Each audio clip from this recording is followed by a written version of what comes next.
입니다.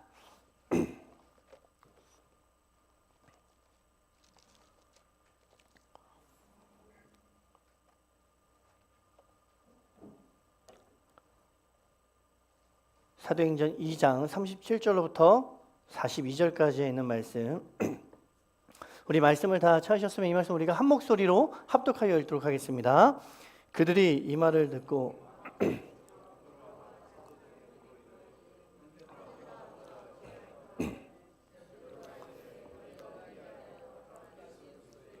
세례를 받고 죄사함을 받으라.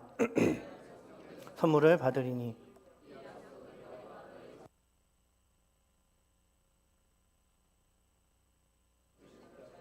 하신 것이라 하고, 또 여러 말로 확증하며 권하여 이르되 너희가 이 패역한 세대에서 구원을 받으라 하니, 이 말을 받은 사람들은 세례를 받음에 이날에 신도의 수가 3,000이나 더하더라. 그들이 사도의 가르침을 받아 서로 교제하고 떡을 떼며 오로지 기도하기를 힘쓰니라. 아멘.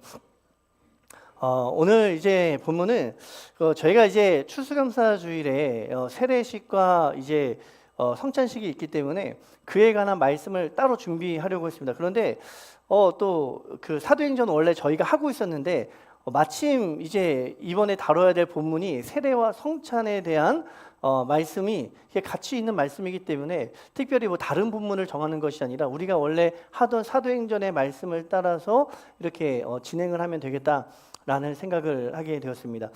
이제 우리가 지난 시간에 했던 내용을 보면요, 이 사도행전 2장에서 마가의 다락방에 모인 그 제자들에게 성령의 충만함이 임하게 됩니다. 성령의 어떤 그 강력한 임재를 이들이 경험하게 되는 거예요. 그 강력한 임재가 얼마나 그 강력한가 하니 마치 성령의 불같이 그들에게 임하였다, 불같은 그 강렬함으로 그들에게 임하였다, 이렇게 이야기를 하고 있습니다. 그만큼 이 성령의 임재하심이 아주 충격적이고 강력하게 임한 것이죠.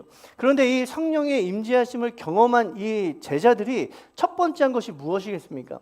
이 성령의 능력을 보여줬는데 그 능력은 병고침이나 뭐 어떤 기적이나 특별한 은사가 아니었어요.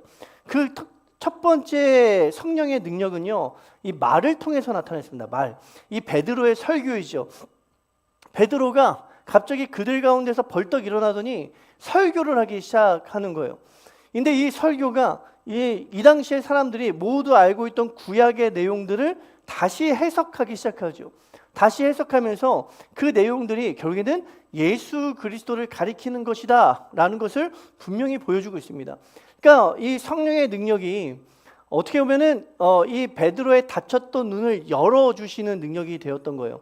그들 이전까지는 이 성령의 이 능력이 이들의 가운데 없었기 때문에 예수님께서 하셨던 말씀을 온전히 깨닫지 못하였고 온전히 알지를 못했습니다. 그런데 성령께서 이들에게 임하니까 이들이 지금까지 예수님께서 하셨던 말씀이 깨달아지기 시작하고, 그리고 알기 시작하고, 그리고 말하기 시작하였다라는 거죠.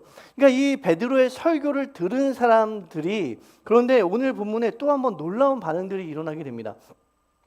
이 사도행전 2장 37절부터 42절은 베드로의 설교를 들은 사람들의 반응이 나타나고 있습니다. 이 37절을 보게 되면은 그들이 이 말을 듣고 마음에 찔려 베드로와 다른 사도들에게 물어 이르되 형제들아 우리가 어찌할꼬 하거늘, 이렇게 이야기해요. 이 들었던 사람들이 반응이요, 두 가지로 나타납니다. 첫 번째는 그들의 마음이 찔렸다라는 거예요. 찔렸다. 그들의 마음에 뭔가 변화가 일어날 조짐들이 막 보이기 시작합니다. 그리고 두 번째는 그들이 말하였다, 이렇게 이야기해요. 근데 말한 주제가 무엇입니까? 형제들이요, 우리가 어찌해야 됩니까? 이 원어로 보면은 우리가 무엇을 행해야 됩니까? 우리가 무엇을 해야 됩니까? 이러한 질문을 지금 하고 있다라는 것입니다.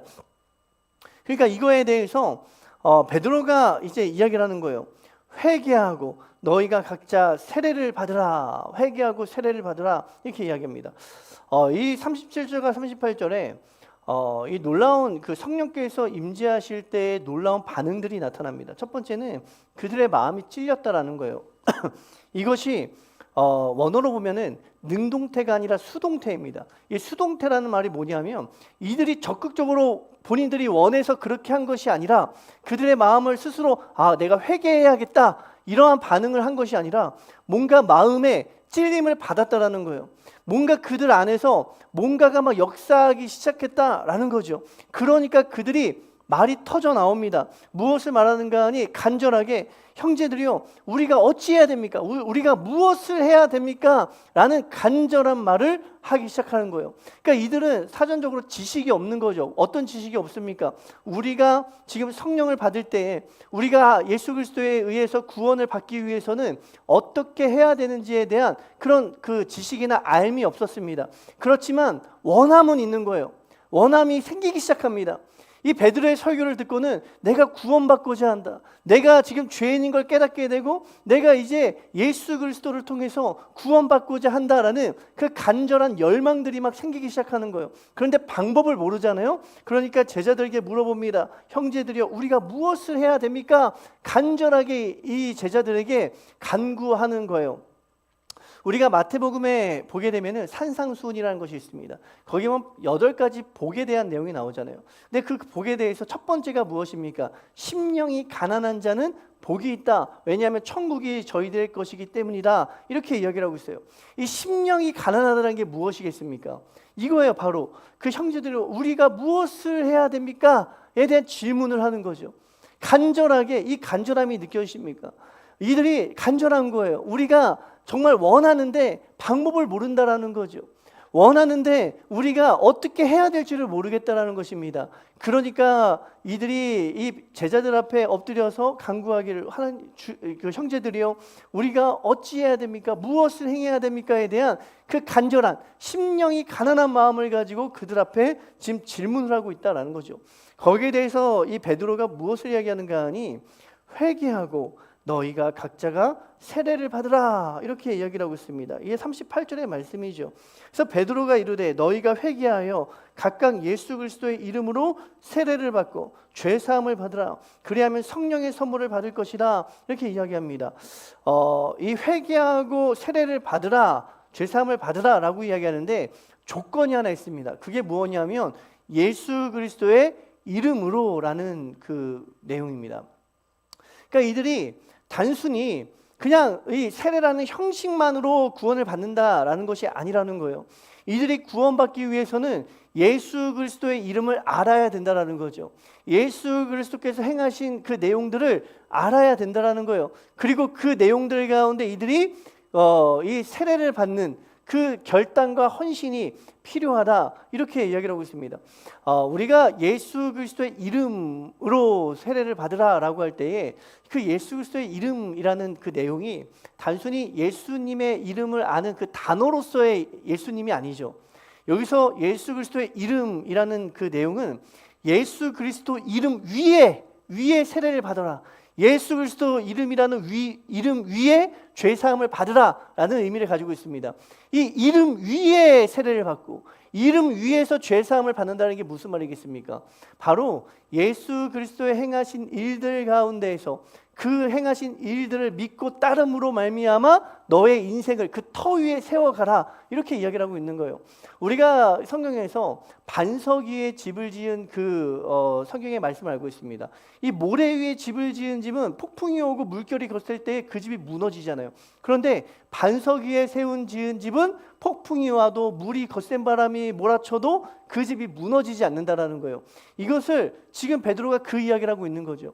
너희의 삶을 새롭게 하기 위해서는, 정말 구원의 반석 위에 너희의 인생을 세우기 위해서는 예수 그리스도라는 그 삶 위에, 그분의 가르침 위에, 그분의 행하심 위에 너희의 삶을 세워야 된다. 그러면 너희가 성령을 선물로 받을 것이다, 이렇게 말을 하고 있습니다. 그러니까 예수 그리스도의 이름을 아는 것이 필요하겠죠. 그리고 그분께서 행하신 일들을 우리가 바르게 깨닫는 것이 필요하다라는 거예요. 그냥 단순히 내가 예수님 믿습니다 하고 그냥 끝나는 것이 아니라 정말로 간절하게 그분을 알기 위한 간절함, 정말 그분을 내가 따르고자 하는, 내가 정말 어떻게 해야 됩니까? 어찌해야 됩니까에 대한 그 간절함, 그것이 바로 천국이 바로 저희들의 것이다, 바로 그들이 바로 심령이 가난한 자이다, 이렇게 이야기를 하고 있는 것을 우리가 보게 되는 거죠. 그래서 41절에 그의 말을 받아들인 사람들이 세례를 받고 그리고 3,000명의 사람들이 믿는 자들이 늘어나게 되었다, 이렇게 이야기를 하고 있어요. 이 세례라는 거는요, 그렇기 때문에 다시 인생을 세워 나아가는 것입니다. 지금까지 내가 나의 이름 위에 인생을 세웠다라고 한다면 이제는 예수 그리스도의 이름 위에다가 내가 인생을 다시 세우는 거예요. 이 인생을 다시 세우기 위해서는 완전히 이전까지의 삶을 무너뜨리는 거죠. 가치관을 완전 되돌리는 것입니다. 그래서 흔히 우리가 세례를 받을 때 우리가 죽었다가 다시 살아나는 것이다라고 이야기하잖아요. 우리가 물로 이렇게, 사실은 우리가 약식으로 물을 머리에 이렇게 뿌리는 그런 세례를 주지만 원래 이 성경적인 세례는 침수잖아요. 침수. 그러니까 이 물에 완전히 들어갔다가 나오는 것입니다. 근데 그 의미가 무엇입니까? 이전에 나는 죽고 다시 나는 살아납니다. 나는 예수 그리스도의 이름 위에 내가 다시 살아납니다 라는 의미를 가지고 세례를 받는 거죠. 그러니까 이 세례 안에는 죽음과 부활, 죽음과 생명이라는 두 가지 의미가 같이 있다는 거예요. 또 한 가지는 뭐냐면, 그러면 여기서 끝이냐? 그렇지 않습니다. 42절에 보니까 그들이 사도의 가르침을 받아 서로 교제하고 떡을 떼며 오로지 기도하기를 힘쓴다. 이게 바로 성찬이죠. 성찬. 근데 이 성찬이 어떠한 결과로 나타나는 거 아니 43절부터 47절까지 있는 거예요. 사람마다 두려워한데 사도들로 말미암아 기사와 표적이 많이 나타나니 44절에 믿는 사람이 다 함께 있어 모든 물건을 서로 통용하고 또 재산과 소유를 팔아 각 사람의 필요를 따라 나누어주고 날마다 마음을 같이하여 성전에 모이기를 힘쓰고 집에서 떡을 떼며 기쁨과 순전한 마음으로 음식을 먹고 하나님을 찬미하며 또 온 백성에게 칭송을 받으니 주께서 구원받는 사람을 날마다 더하게 하셨다, 이 말을 하고 있습니다. 이 42절에서 처음에는요, 이것이 성찬으로 나타나요. 지금 떡을 떼고 오로지 기도하기를 힘쓰니라, 이것은 성찬입니다. 근데 이 성찬의 의미가 무엇입니까? 성찬은요, 저희가 이렇게 성찬할 때 떡을 이렇게 찢잖아요. 찢습니다. 이 찢으면서 예수님께서 이 마지막 제자들과 만찬을 하실 때 떡을 찢으면서 하신 말씀이 있어요. 그게 뭐냐면, 이 떡은, 이 찢어진 떡은 너희를 위하여 찢긴 나의 몸이다. 이것을 먹고 나를 기념하라 말씀하십니다. 또 예수님께서 이 포도주를 딱 따르시면서 이렇게 말씀하시는 거예요. 이 포도주는, 너희와 나누는 포도주는 너희를 위하여 흘리는 나의 피이다. 이것을 먹고 기념하라 말씀하십니다. 그런데 놀랍게도요, 이 예수님께서 몸을 찢으시잖아요. 찢어서 갈기갈기 찢은 그 몸을 우리에게 이렇게 넘겨주십니다. 이 몸이 찢겨서 없어지는 거예요. 없어집니다. 이 피가 모든, 내 몸속에 있는 모든 피를 다 흘리셔서 하나도 남김없이 그 피를 다 쏟아내시죠. 그 피가 다 사라지는 것 같은 거예요. 그런데 놀랍게도요, 이 제자들이 그 성찬에 참여해서 그 예수님께서 찢기신 몸을 먹고 피를 마실 때, 이게 실제적인 몸과 피가 아니라 상징적이잖아요. 예수님께서 나를 위해 찢기신 몸을 내가 먹습니다. 예수님께서 나를 위해 흘리신 그 피를 내가 먹습니다. 이렇게 먹는 거예요. 그러면 어떠한 일이 일어나는가 라고 할 때에 바로 찢기신 예수 그리스도의 몸이 나에게 들어와서 내가 예수 그리스도의 몸의 한 부분이 되어버린다라는 거죠. 예수 그리스도께서 흘리신 피를 내가 먹음으로 말미암아 그 피가 내 안으로 들어옴으로 말미암아 이제는 내 안에 있던 모든 죄가 사하여지고, 예수 그리스도의 보혈이라고 합니다. 보혈, 거룩한 피죠.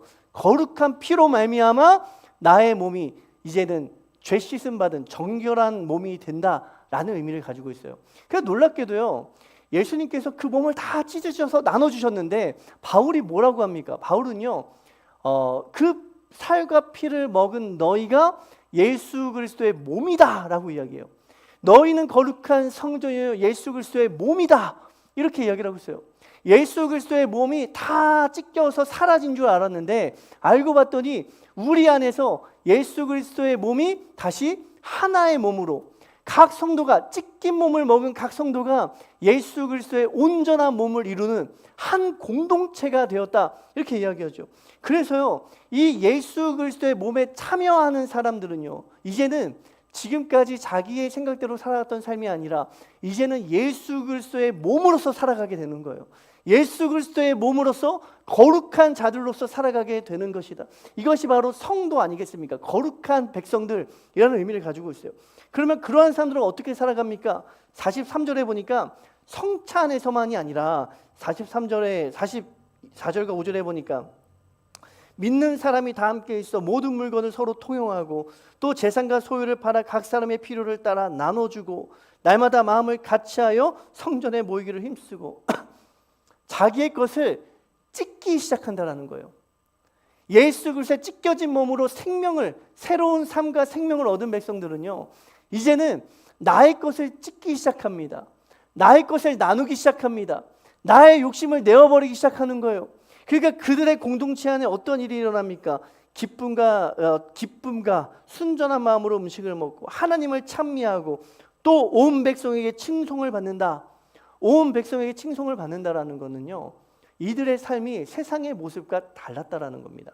자기의 욕심이나 자기의 어떤 욕망을 따라 살아가던 세상과 전혀 다른 자기의 삶을 찢는, 나누는 이러한 삶들이 교회 안에서 일어나니까 많은 백성들의 칭송을 받기 시작하였다라고 이야기해요.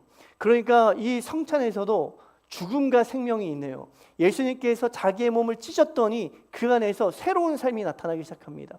예수님께서 자기의 피를 다 흘렸더니 그 안에서 새로운 생명의 역사가, 새로운 삶의 역사가 나타나기 시작한다라는 거예요.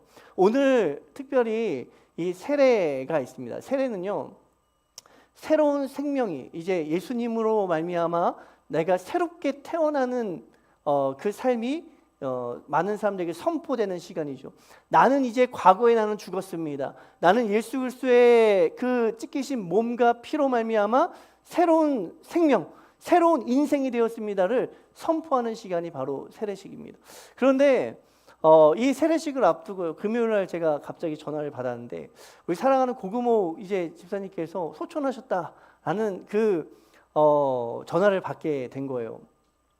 이 고금호 집사님이 그 교회에는 잘 못 나오셨습니다. 왜냐하면 이 몸이 불편하셨기 때문에 교회를 나오고 싶으시지만 나오지 못하셨어요. 그래서 날마다 전화하시고 예배 가고 싶습니다 이렇게 하실 때마다 또한 저희가 신방으로 찾아가서 함께 예배드리고 이렇게 했습니다. 근데 함께 이렇게 신방으로 갈 때마다 저희를 너무나도 환대해 주시고 또 기뻐해 주시고 예배에 너무나도 이렇게 잘 참여해 주시고 해서 정말 감사하죠. 감사합니다. 그런데 그분께서 이제 금요일 날 이제 돌아가셨다, 소천하셨다라는 이제 전화를 들은 거예요. 그리고 오늘 이제 주일이 되었습니다. 원래 오늘 발인을 이제 해야 되는 날이지만 그렇지만 이제 주일이기 때문에 아마 그 유가족분들이 월요일 날 이제 발인을 잡으실 것 같습니다. 그러니까 오늘 사실 이 공간 안에는요, 죽음과 생명이 같이 있는 시간이에요. 그래서 사실 이 성찬과 세례라는 그 의미도 사실은 죽음과 생명의 의미를 담고 있지만 우리의 인생도요, 언젠가는 우리가 죽음을 당합니다. 그렇지만 또한 그 안에서 또 새로운 생명이 이렇게 자라나겠죠. 우리의 인생의 역사도 그렇고 교회의 역사도 그렇습니다. 순교자들의 흘린 피가 또 다른 교회의 탄생을 만들어낸 것을 보게 돼요. 그리고 그 역사가 오늘 우리의 교회까지 이루어지게 된 것을 보게 됩니다. 고금목 집사님 같이 훌륭한 신앙의 선배들이 있었기 때문에 그들의 어떤 삶을, 헌신과 삶을 통하여서 그의 자녀분들이 또 그의 남편이 이렇게 예수를 믿고 어떤 그 새로운 생명으로 태어나게 되는 것을 보게 됩니다. 그리고 오늘 그러한 어떤 신앙의 유산들을 통하여서 또 한 명의 또한 세례자들이 이렇게 나오게 되는 걸 보게 돼요. 슬프죠. 네, 죽음이라는 것은 슬픕니다. 그런데 그리스도인들은요, 죽음 너머에 또 다른 가치들을 발견하게 되는 것을 보게 돼요. 죽음과 생명이 함께 공존하는데 세례도 그렇고, 세례도 죽음 그리고 생명의 의미를 담고 있잖아요. 성찬도 죽음 그리고 생명의 의미를 담고 있습니다. 그런데 이 그리스도인들 안에서 이 죽음에 대한 방식이 변화되는 것을 또한 보게 돼요. 이 요한복음 19장 25절부터 30절 말씀 한번 보겠습니다. 요한복음 19장 25절부터 30절입니다. 요한복음 19장 25절부터 30절 한번 다 같이 읽어보겠습니다. 시작. 예수의 십자가 곁에는 그 어머니와 이모와 글로바야 마리아와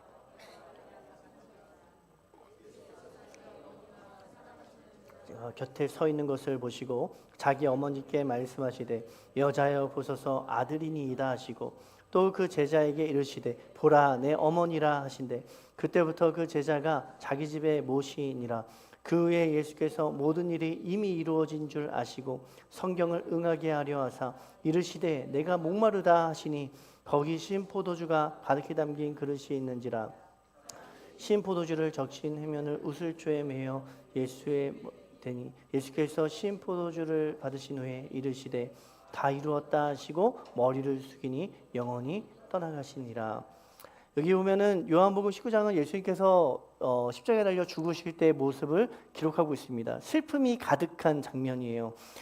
십자가 곁에는요 예수님의 어머니 마리아와 이모와 글로바의 아내 마리아, 악달라 마리아가 있습니다.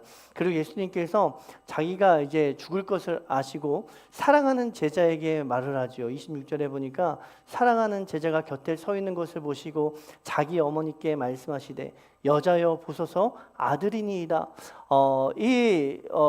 육신의 아들은 죽지만 새로운 아들, 그리고 그 사랑하는 제자에게 너의 새로운 어머니이니 이 어머니를 잘 보살펴달라, 이러한 의미를 담고 이러한 말씀을 하십니다. 그래서 이 요한복음 19장 25절부터 30절에는요 슬픔이 가득한 거예요. 그리고 29절에 그 28절이죠. 28절에 보니까 예수께서 이 모든 일이 이루어진 줄 아시고 성경을 응하게 하려 하사 이르시되 내가 목마르다. 실제적으로 예수님의 목마름이 또한 갈증이 나타나죠. 그 육신의 고통이 이 안에 담겨져 있다라는 거예요. 얼마나 슬픈 일입니까? 그리고 그의 어머니의 마음이 얼마나 애통하겠습니까? 그리고 그의 영혼이 떠나가십니다. 이것이 예수님의 죽음을 받아들인 첫 번째 제자들과 그의 가족들의 마음이에요. 슬픔이죠. 너무나도 아픔입니다. 그런데 사도행전 2장 43절부터 47절을 보면요, 다시 한번 이 예수님의 죽음을 기억하는 성찬의 내용들이 나타나는데, 그때 우리가 읽었지만 어떻게 됩니까? 사람마다 두려워하는데 사도들로 말미암아 기사와 표적이 많이 나타나니 믿는 사람이 다 함께 있어 모든 물건을 서로 통용하고 또 재산과 소유를 팔아 각 사람의 필요를 따라 나눠주며 날마다 마음을 같이하여 성전에 모이기를 힘쓰고 집에서 떡을 떼며, 성찬이죠. 기쁨과 순전한 마음으로 음식을 먹고 하나님을 찬미하고 또 온 백성의 칭송을 받으니 주께서 구원받는 사람을 날마다 더하게 하시니라. 예수님의 죽음을 기억하는 성찬을, 예수님의 몸을 찢는 그 성찬을 행하는데 그들의 마음이 어떻게 되죠? 변하였어요. 기쁨으로, 순전한 마음으로, 하나의 공동체의 그 하나됨으로 이들의 슬픔이 변하여서 기쁨으로 변하여진 걸 보게 됩니다. 어떻게 그럴 수 있을까요? 어떤 이런 사건의 역전이 일어났을까요?